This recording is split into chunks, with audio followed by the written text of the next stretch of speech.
I want to salute you, homie, for building your own thing and doing your own thing, creating your own platform, your own website. With my boy Alfred on MrTaliaferro.com. MrTaliaferro.com. Like right now, I'm about to go to Walmart. Just to see you with your logo on your mics. You're rocking with MrTaliaferro.com. Y'all go to MrTaliaferro.com. It's going down. My biggest gift is my voice. It allows me to speak to the culture. Right now you're turning up on MrTaliaferro.com, shawty. All right, so Russell Westbrook did something. I'm not going to lie. It even shocked me. I did not see this one coming. He went and signed the contract extension right now with the Oklahoma City Thunder. Add about 3 more years. Well, this year he got this year restructured in 2 more years. The new contract can give him up to $85.7 million. He has a player opt for that last year.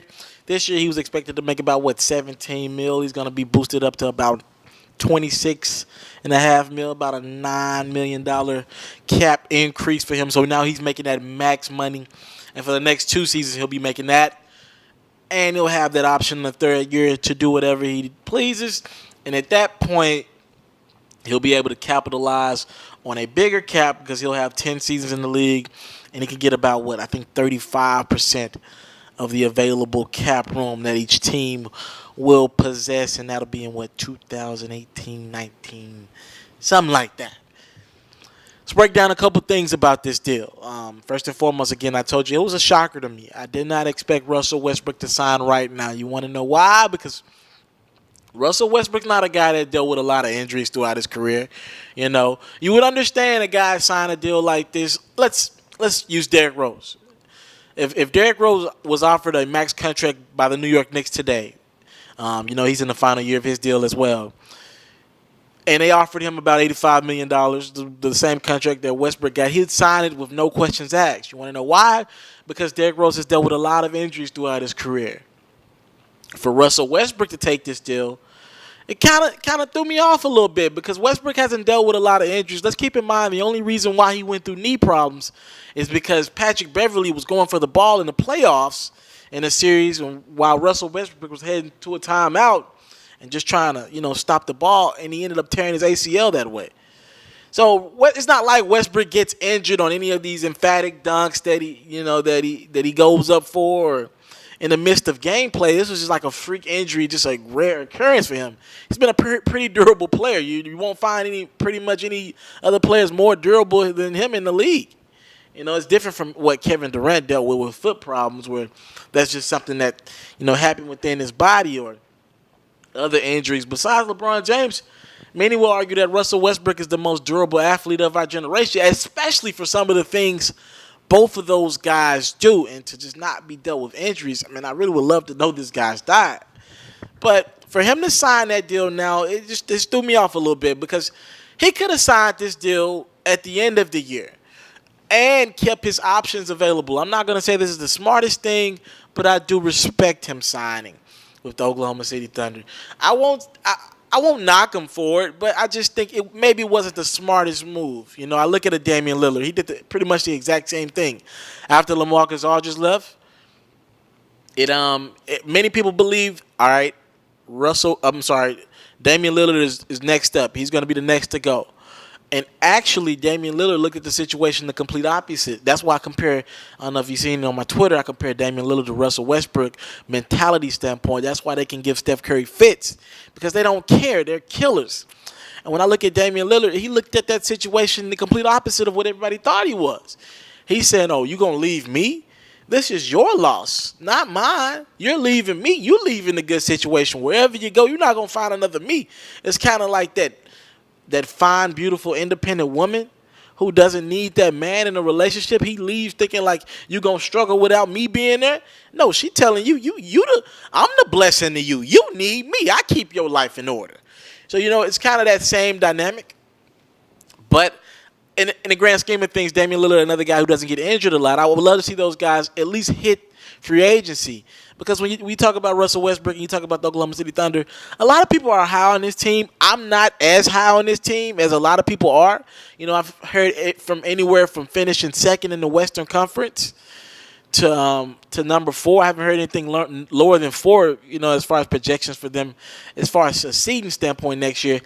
I'm not that high on them. I think they could fight for 5 or 6 in the Western Conference. I still believe the Clippers are better than them. Of course, the Golden State Warriors are better than them. I still believe the San Antonio Spurs are better than them. I don't know why we're just going to sleep on San Antonio like that. I get it, Duncan's gone, but they got Pau Gasol, and he's a better player than Tim Duncan is right now. I'm just being honest about it. So those 3 teams for a fact. And then when you look at the landscape of the West, I'm looking at a Portland team. I'm not 100% sure if OKC is better than that Portland team that's currently constructed. I'm looking at a couple other teams in the Western Conference, and I'm like, I don't know. I think they'll fight for 5 or 6, but for me to just go out, I think Houston's going to be decent. Under D'Antoni's system, they're going to be able to get up and down. So I'm not going to go as far as to say that this is a knock-in, that Westbrook is still going to have a top 4, top 5 team in the West. I want people to understand what he's losing in Kevin Durant, man. You're losing 30 points per game, a guy that always keeps 1 defender, sometimes 2 on him. That defense is going to be able to focus in on a Russell Westbrook who's never had a jumper, who's never been able to shoot at a prolific rate. So I'm not going to say that. I like Victor Oladipo. I think he was a nice signing. I think they have a nice backcourt, but I don't love what the OKC Thunder still have. Roberson's going to have to start at the 3 now, maybe something like that. I don't love that. They need to go out and maybe get a 3. They need to fill a void, but it is good for the Oklahoma City Thunder as an organization. They are overjoyed right now. They got their piece, and they can still build. They can still bring weapons to Oklahoma City. They don't have to worry about being that rebuild team that we thought they would be. They were going to have to struggle for the next 10, 15. Some franchises never recover from losing 2 players of the caliber. Hell, it would have been the 3rd one if you want to include James Harden and Serge Ibaka. So I'm not that high on the Thunder like a lot of people are. I'm happy for Westbrook that he re-signed, but I don't think he made the best decision for him from a standpoint of, man, you didn't look, man, the Lakers are going to have money. Boston is going to have buku money, and Boston would actually make a lot of sense. You put him and Isaiah Thomas in that backcourt with Al Horford. That's a pretty damn good team. Al Horford, somebody that considered joining the Oklahoma City Thunder this offseason. So I think he might have made a mistake here. I respect the mistake because he's being loyal. But if we want to talk about championships, I don't think this is going to be the move that 100% guarantees him his best opportunity at winning. I'll be honest with you, it seems as if though Westbrook is more concerned with being loyal and stat stuffing for the next few years, because I just don't understand how this move made sense from a basketball standpoint, especially next year. You think everybody had money this year? Next year, everyone's going to have cap room, max dollar room to sign another free agent. So pretty much Westbrook could have had his choice at any other team out there, any other of the 29 teams out there. He pretty much could have joined for the most part, maybe outside of Cleveland. So for him to sign now, I get it, loyalty. And if he's an Oklahoma City guy, he wants to show free agents that he's committed to the team. But honestly, he gives Oklahoma City that leverage again. Let's say they wanted to trade him, which isn't going to happen. Let me throw that asterisk by it. They're not going to trade Russell Westbrook. A team can now trade for him, and I don't think Russell has a no trade clause. A team can now trade for him because they know they have him for at least a year or 2 more. So with him being a free agent, Russell probably didn't want to get traded to a team for a rental for a few months. He probably would have rather signed outright had he went through his free agency. So around February, you knew the Oklahoma City Thunder would have had to trade him because they just can't let another superstar walk. So it would have made teams would have been kind of skeptical to sign him or trade for him because they don't have a commitment for him for long term. So now if the Oklahoma City Thunder wanted to trade Russell Westbrook, if they didn't like his mentality and his demeanor, they can go trade him for a top-notch talent now, and a team knows they're going to have Russell Westbrook for at least 2 years, and he really doesn't have any say-so in it. So I'm just throwing it out there. Now, granted, I don't believe Oklahoma City Thunder are going to trade Russell Westbrook by any means. He's a great talent, and he showed loyalty to them when Kevin Durant didn't. And I'm going to get to Kevin Durant in a second, so I don't believe that's going to be ever a predicament or a situation. I'm just saying, I'm just saying, to me, it just didn't make the best basketball sense for Russell Westbrook to sign now. Now, I ain't going to knock anybody for going and getting their money. He got a $9 million more pay rate. That's a house, a couple houses, some new cars and everything this year. You know what I'm saying? I'm not going to knock somebody, but somebody like Russell Westbrook has already seen a lot of money in his career. I don't know how much money is driving him right now from a team standpoint. If we're talking strictly basketball, I don't know if this was the best move he could have made. They're still lacking a three. They're still lacking perimeter shooting. They have no perimeter shooting. You lose Kevin Durant, one of the best shooters of our generation, and you replace him with Victor Oladipo, and you still got Roberson. These guys can't shoot. You know, Enes Kanter can space the floor to an extent. Steven Adams can't space the floor. You lost Ibaka, another guy who can space the floor. There is not a lot of floor spacing for this Oklahoma City Thunder team. And I'll go look at some of their moves again. But just looking at the roster right now, didn't do a great job in free agency. You couldn't convince free agents to just wholeheartedly sign with you guys because, hell, you didn't know who'd be around. A lot of people thought Russell Westbrook might have got traded this offseason. So I'm going to get to another interesting component of this. The fact that we believe now that it's because LeBron went home and he went, because LeBron came back home to Cleveland, we've now started this thing that every free agent is going to want to get home now when they have the opportunity. I'll be honest with you. Let's look at this. Blake Griffin will be a free agent after next year. He's from the Oklahoma area. Played college in Oklahoma. Oklahoma City is going to turn their attention to trying to get Blake Griffin. If the Clippers lose again, and, if they lose again, it'd probably be because of another injury, because I think they have the talent on paper to still get it done. I think Blake might cut his losses with the Clippers and just say, man, it's just not going to work out. Even though he convinced DeAndre Jordan to stay, he might just have to look up and be like, man, it's not going to work out. Maybe there is an unluckiness on our franchise. Chris Paul might be wanting out at that point. Doc Rivers might even be on the way out because, hey, man, results are results, and the Clippers just haven't proved to give results after Steve Ballmer took over this team and put a lot of money in this team. Now, I know injuries have had a big helping hand in that, but, hey, life is life. So with that being said, the Oklahoma City Thunder believe they have a great shot at getting Blake Griffin. Not going to knock him because they just pulled off the impossible and convinced Russell Westbrook to sign to an extension right now. But I don't believe Blake Griffin will just be considering the Oklahoma City Thunder. I think the Miami Heat are going to have a big push. I think the other team in L.A. is going to have a big push, the Lakers, because they will have money. And they might could work out a sign and trade with the Clippers for maybe Julius Randle and a pick or something like that, or D'Angelo Russell and change, depending on what the Clippers do. So I'm not 100% sure if Blake Griffin's just going to be happy about going to play with Russell Westbrook and the Thunder. I think it would be a nice move, a very entertaining move, two of the most explosive athletes of our generation.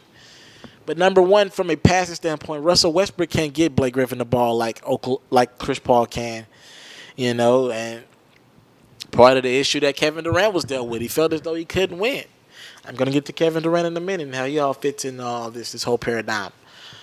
So with that being said, the Thunder are going to go after Blake Griffin wholeheartedly, especially if the Clippers fall short again. So we'll see how that goes. That's going to be their next move. But right now, the roster, the roster is just not appeasing. I'm looking at some of their moves. It just doesn't seem like this will be a team that'll be in a position to sign a top free agent. I like Russell Westbrook, I do, but look at this roster. And I don't understand why people say the Thunder have went out and gotten Durant and Westbrook the talent. Remember, I was one of the guys saying I think Durant had every right to leave. They draft well. Keep that in mind. They draft really well. They haven't signed anyone. They lost James Harden. They've lost a couple other guys that they've had. They don't sign well. They don't go out and get you your weapons you need. They just draft well and then not pay guys. That's what the Thunder do. They just draft really well. top-notch drafting organization they got over there. That farm system is amazing, but they don't really go out and sign free agents. I mean, Deion Waiters, traded for him. He was wishy-washy. Victor Oladipo, I think, is going to be a nice fit, but, man, you traded for him. You didn't go out and get anybody on the free agent market because they're still a mid-market team. Even in this cap, you got to go out and give me some more players. I mean, they're well under the cap right now. Only Enes Kanter and Russell Westbrook now make double-digit salaries. The Cavs have like 5 or 6 guys making double-digit salaries. So, Cameron Payne makes about $2 million. Victor Oladipo makes about $6 million. Other than that, I was really making a lot of money on this team. They're saving a lot of money. So with that being said, let's talk about this Kevin Durant relationship with Russell Westbrook. So Russell Westbrook pretty much put it in the air, right? After Kevin Durant said we hadn't talked yet, me and Russell talk in the future during his press conference when he signed with the Golden State Warriors. Russell Westbrook pretty much kind of combated them words and said, look, I found out about Kevin Durant signing with the Golden State Warriors just like y'all did through social media. Kevin Durant didn't text me, didn't call me. I ain't talked to the man. And we talked earlier on in the process of free agency, and from that conversation, I thought he was staying in Oklahoma City. I did not have any clue that he was leaving, and I definitely didn't believe he was going to leave with my enemy. So this makes Kevin Durant look really bad. Really bad. Really bad. I'm going to tell you why. You go join a team that beat you, and you leave one of the ultimate competitors. You do something that Russell Westbrook would have never did. He's that loyal friend. He's the guy that if you get to fight in a party, even if y'all going to get y'all ass whipped, he's going down swinging. That's who Russell Westbrook is. You go leave somebody that we thought you were close with. You go leave and join Steph Curry, Draymond Green, and Klay Thompson, and for what a lot of people are calling, you go take the easy way out. They already had 73 wins last year and were a few points away from winning the championship last year. You go join that organization. You do that. Number one, you catching a lot of hell for that. On top of all that, you don't even call Russell Westbrook or give him the respect to call somebody you've been teammates with for 7-8 years now. Don't understand it. And he looks bad. It's like, damn, Kevin Durant. You watching Russell Westbrook stick it out with the team. I think LaMarcus Aldridge's situation was a little bit different. They didn't lose to San Antonio in the playoffs like OKC beat Golden State. Portland wasn't contending for championships at the time, even though San Antonio defeated them in the playoffs that previous year. It's kind of different. But I understand why Damian Lillard stayed, but at the same time, it's kind of different. For Kevin Durant to leave and do it the way he did it. And by the way, San Antonio was a really good team, but they weren't a great team. They're a great organization before LaMarcus Aldridge joined. They were about to actually hit on a downfall before LaMarcus Aldridge joined. Kevin Durant joined a 73-win team last year. No respect for that move. No respect. And Russell Westbrook pretty much shows his loyalty and in all this. And it's pretty sad that it seems like Kevin Durant just didn't want to do the same. And to see these two break up like this and to watch Russell Westbrook probably get his ass whipped against the Golden State Warriors next year, it sucks, man. I ain't got no respect for Kevin Durant for making that move. I think I'm going to close this podcast out here. Thank you for tuning in to another podcast, Telefarrell Podcast. We are growing slowly but surely. Keep tuning in. I got more podcasts on the way. This one is brought to you by About Damn Time Clothing. Check the links in my description for ways to buy About Damn Time clothing. Talk to me in my comment box below about this podcast. Thank you for your time. I don't take it for granted. Salute. I'm out.